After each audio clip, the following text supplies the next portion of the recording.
মিয়ানমারের প্লেন নাফ নদী পার হয়ে আমাদের উপর দিয়ে যখন তখন উড়ে চলে যায়। আমাদের আর্মির যেন কিছুই করার নাই, কোনো ক্ষমতাই নেই। সম্প্রতি এক অনুষ্ঠানে দিলারা চৌধুরী বলেন, আমাদের আর্মিরা ড্রোন না বানিয়ে মিষ্টি বানিয়ে বিক্রি করে এবং বর্তমান বাংলাদেশ আর্মি যেন গোদের উপর বিস্ফোরা। তারা কোনো যুদ্ধ করে না, অথচ দেশের প্রায় সব ব্যবসা প্রতিষ্ঠানে তাদের ইনভলভমেন্ট আছে।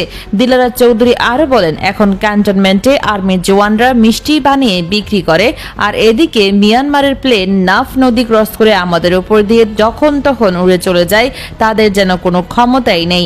তাদের কাজ হওয়া উচিত ড্রোন বানানো, মিসাইল বানানো, দেশের প্রতিরক্ষা শক্তিশালী করা। দিলারা চৌধুরী আরো বলেন, ইরান জানতো একদিন না একদিন ইসরায়েল ও আমেরিকা তাদের উপর আক্রমণ করতে পারে, তাই তারা 25 বছর ধরে ড্রোন ও মিসাইল মজুত করেছে। আজ তারা বিশ্বের সব থেকে পাওয়ারফুল কান্ট্রিকে বুক ফুলিয়ে বলছে আসো, কিন্তু একজনও ফিরে যেতে পারবে না। দিলারা চৌধুরী বলেন, এটাই দেশপ্রেম। দেশপ্রেম না থাকলে কোনো জাতি কখনো মাথা তুলে দাঁড়াতে পারে না। আমাদের সবাইকে দেশপ্রেমিক হতে হবে।